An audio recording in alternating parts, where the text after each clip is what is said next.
Hello world, welcome back to the Razor RC and doing a little Q&A video. I put a little questionnaire on my community tab on my channel and thought I'd just do kind of a Q&A. Did one about 6 months ago. It was pretty fun. That one went a little long, so I'll try to do this one a little quicker. But yeah, just ask people for questions and happy to answer whatever I can. So I'll do my best to kind of go through these. I'm in the middle of building my EB48 2.0. Actually about to start, and this is kind of how I do my traditional layout. Whenever I build a kit, I have the box of parts, maybe a laptop or some speakers on top. Manual here on the left that I'm referring to. All the parts just kind of in order. I kind of go from front to back. You know, A, B, C, D, E, F, G, whatever, bags in order. Usually a clean sheet of this shop towel stuff, just so there's no lint, whatever. This pit mat can also be kind of dirty, so I like using just a clean sheet when I'm doing something kind of important like the diffs or something like that, just so there's no dirt getting in there. Tools over here on the right, and then maybe a little extra space for fluids or partially assembled parts or whatever like that. But I do have my laptop here just to kind of go through the questions. So we'll kind of go through these from, I guess, newest to oldest. And the first question is from Ticket to Ride. Don't know if you play the board game Ticket to Ride, but anyways, that is the name of a board game. But his question is, or her question is, for a newbie, would the most economical way to buy spare parts be to buy two kits to begin with? Not usually. I mean, if it's hard to get spare parts, that actually might be the best way. Like sometimes a new kit will come out and there won't be any spare parts, like maybe the TLR or Typhon. I think right now you can get the kit but not really some of the parts.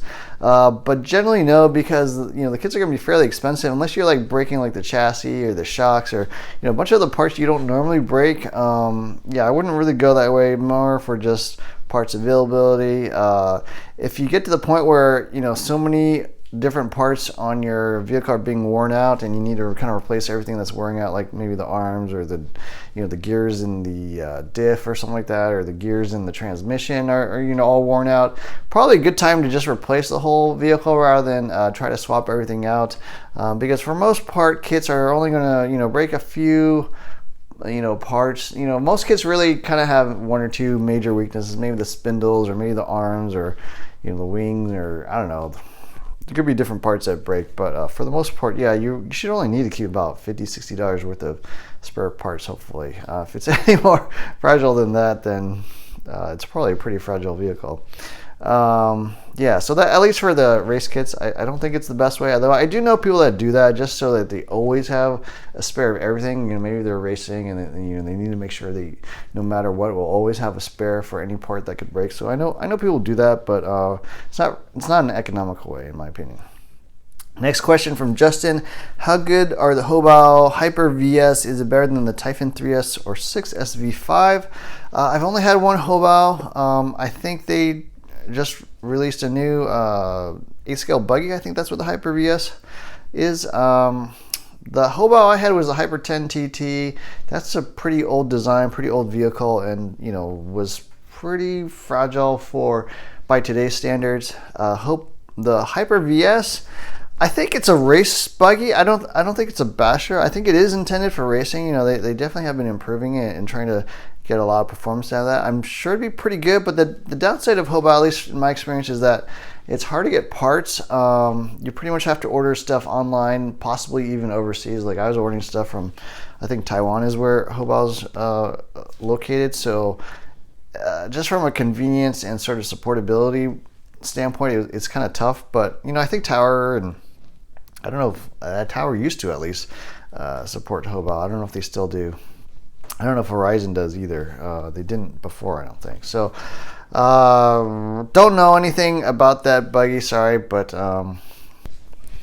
next question from Mr. Mind, Wilder or Fury. So I saw this question and I'm like, I know what the Fury is. The Arma Fury was like this short course truck, I think 2-wheel drive or something a few years back. But I don't know what the Wilder is. So I'm like, It took me a while to realize that's actually a boxing thing. I'm like, oh, okay. Anyways, I go with the Fury because that is an actual RC car. The Wilder I don't think exists, so I'm gonna go Fury. By the time of this video, actually, I think Fury already won, so not sure I'm really helping you there, but interesting question. Next one is from Beast Mode RC. What's your top 3 favorite RCs? Great question. My favorite four-wheel drive buggy is a TLR 22 Ford 2.0. It was a belt drive four-wheeler, 10-scale electric race buggy. Super fun buggy. I still have that. Really excellent on dirt, not so great on carpet or anything like that. But yeah, that was an awesome, and it was actually my first four-wheel drive buggy, so I love that car. I also like my Techno MT410 just because it handles like a race car, but it's a basher, so you can do crazy stunts and tricks and triple backflips and all that kind of stuff. Super fun truck, super tunable as well. So out of the box, it really doesn't drive all that well. I think the stock tune is the kit tune is not that great, but with a few changes, and I got some videos on that. It drives amazing, and it drives so well. It's almost like uncrashable. Like, if you can drive an RC car and you have that thing set up right, you'll hardly ever crash because it does exactly what you want precisely, like every single time consistently. So yeah, super fun RC car. And then number 3, I'm not really sure. I had to think about this for a while. Probably would go with another race kit. On the bachelor side, I do like the Arma Outcast 6S EXP. That's a really awesome stunt truck. As you can tell, I kind of like stunt trucks. But I have to go with another race kit probably in 3rd place. Maybe something like the Cougar Laydown LDT right now is pretty amazing. I mean, there's a lot of things about that buggy I don't like, and I haven't done the full review yet, so look for that soon. But it drives awesome. I mean, it drives amazing on carpet, so I really like driving that car.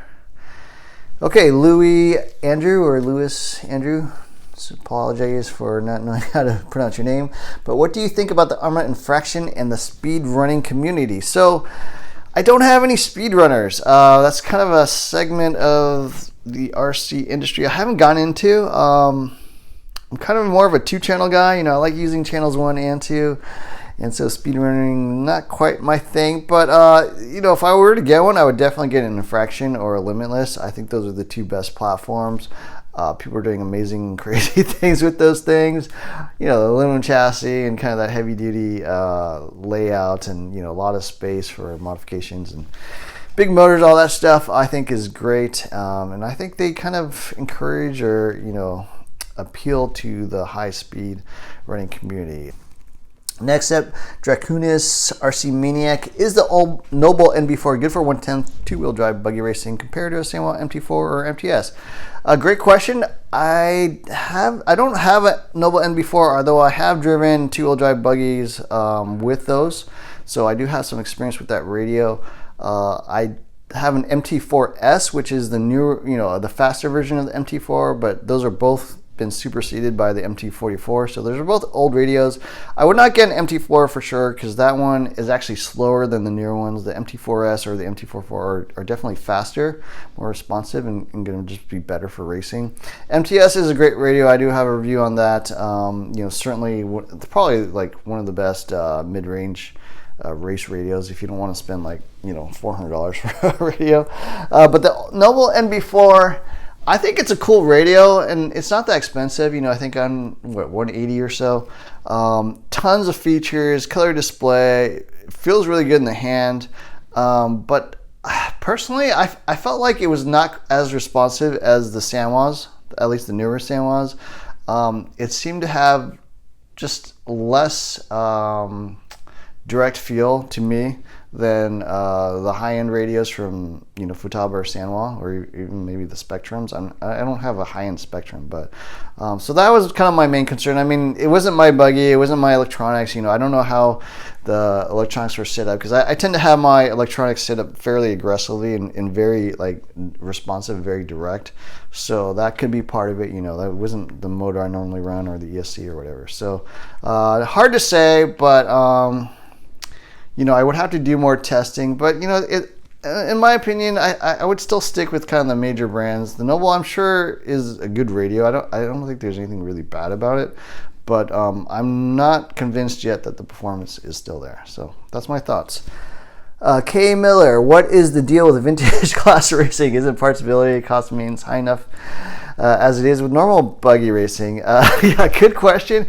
Vintage class racing, I'm not a vintage class racer. I do follow Dr. Mosfet, though, who is huge into like the Vonats, what is that, the Vintage Off-Road Nationals. He races there every year, and I watch his channel. Great channel if you're into that vintage stuff. But yeah, I think what you say is true for sure. Parts availability, cost of maintenance is going to be a lot more difficult with those because obviously they haven't been sold in like 15 to 20 years or whatever. But I think those guys tend to just they tend to buy like tons of rollers or partial kits on eBay, stuff that is cheap, has the parts they're looking for, and they might have like 3 or 4 partially assembled or partial runners, and then build like 1 or 2 really good vehicles with spare parts. So I think that's what they do. Those guys are into it. I see the appeal. Not for me. I decided kind of a long time ago to not keep my RC cars if they're no longer supported, except in specific situations. So I tend to keep my cars about 1 to 2 years, as things get replaced, especially on the racing side. I don't like having cars that I can't get parts for, or like all my cars I like to have as runners and be able to drive anytime I want. And if you don't have spare parts for that, then that's not really that interesting to me. So yeah, good question. Vintage stuff. Got to be a special breed of person to be into that. Next one up from Stephen Hogan. What's your take on the meaning of life and how important is RC racing in your life? I'll do the easy question first. How important is RC racing? First of all, that is not the meaning of life, I don't think. Maybe a couple guys or gals, that is the meaning of life, but not for me. RC racing is pretty low on the priority list for me. I do so much RC stuff already, just with the building, buying, testing, tuning, driving, reviews, all that stuff. It takes so much time. I did put out a video a couple weeks ago about a race night I had. So I do race once in a while, but it is low priority just from the time commitment and just other priorities in life. So not that big, but maybe when my kids are off to college or something, I'll get more seriously back into it. What is the meaning of life? All right, here. I don't think it's that serious question, but I'll answer it kind of seriously. First of all, the key to happiness is just as complicated, maybe just as interesting. But I do kind of have this theory about the key to happiness, and I don't know what the key to happiness is, but I did figure out that if you can get rid of a lot of unhappiness in your life, maybe there are things that just you don't enjoy that cause unhappiness in your life. I try to at least eliminate as much of that as possible. So while you may not be happy, at least you'll be less unhappy, which I think is a pretty close approximation, or it's not a bad substitute for being happy. If you're not unhappy, well, that's pretty close to being happy. So just random examples like RC car reviews on my channel. I kind of stopped reviewing stuff that I just was not interested in. There's all these new things that pop up, whether it's drag racing or speed stuff, or what, like I mentioned, not really big into that stuff. If it kind of makes me feel like I'm doing something I don't want to do, then I'm just not going to do it if I have the choice. So that's an example. As to the meaning of life, I think I'm not religious, first of all, so maybe religious people out there have found their meaning of life. But for me personally, I don't really think about it in those terms. I don't really worry about what the meaning of life is. I just kind of do my thing, try to be happy or not unhappy. And then I also kind of feel like if you're searching for the meaning of life, that means you're probably unhappy or unsatisfied with some aspect. You're missing something, I guess. So I think the meaning of life is actually to try to get to the point where you don't worry about the meaning of life is. I don't really worry about the meaning of life is. I don't really know or care, actually. So and I feel fairly happy, so I don't feel like I need that. So I don't know if that works for everybody, but that's kind of how I view it. All right, Joe RC Garage. I'd like to know, should I expect some sales for the Black Friday holiday in the RC space for some existing models, or not really, somewhat new to RC? Well, welcome to RC. I'm glad you got into it. It's an awesome hobby. Black Friday sales. Okay, good question. There's stuff that just has minimum advertised price. Like all Traxxas vehicles have a MAP price or minimum advertised price. Same with all Horizon hobby stuff, so Armas and things. You can't advertise them less than what they say you can advertise them for. So you're not really going to find online sales during Black Friday unless they're officially approved by Traxxas, or Traxxas I don't think really has those, but Horizon does sometimes have some sales. But where you can get sales on, some more popular models are at your local hobby shop. So my local hobby shop is NorCal Hobbies. They always have a Black Friday sale. Oftentimes like $100 off their more expensive kits. Like I got an X-Max recently. It wasn't a Black Friday sale, but it is available there. That I got recently. So you are allowed to have sales as long as you don't advertise them directly. So there will be sales, maybe not for what you want. And not so much for the major models online. It's not like, Amazon, what do they call it? Amazon Cyber Monday or whatever. They don't really have that, but I think you'll still be able to find stuff if you have a local hobby shop. So hopefully that answers the question. I mean, if things are on sale, a lot of times there are also maybe older models that are going to be discontinued soon. So I don't know if that's what you want, but Traxxas stuff, for example, they don't really change their models a whole lot. But they don't also either have sales. So, all right, moving on to mono. Why do people use ball discs for dirt and gear diff for carpet? Some people use gear on dirt. My local track is Lumi, damp, and medium grip. So, excellent question. That's a really good question. So, first off, ball discs are better for dirt, lower traction surfaces. I don't know if I want to do a whole ball diff explanation here, but let's just assume you have a ball diff. This is a gear diff, but a ball diff, the main advantage of the ball diff is actually, in my opinion, I think the action is more linear. So let's just say you got two halves that can, do diff basically, rotate at different speeds. Ball differential, it's going to be more linear. As the diff action gets faster and faster, it's gonna kind of move at a linear rate. I feel like the gear diffs, there's kind of usually a little bit of tiny play right off center, and then as it speeds up, like the diff resistance kind of like, I don't know, if you drew like a little graph, it would actually kind of accelerate, whereas the diff action of a ball diff, I feel, is more linear. So because the ball diff, you're just rotating these little metal balls. There's not a whole lot of friction. You're obviously compressing with that spring, but the traction is going to be more direct and more linear. With the gear disc, it's generally used on higher. That's why I generally use ball discs on dirt.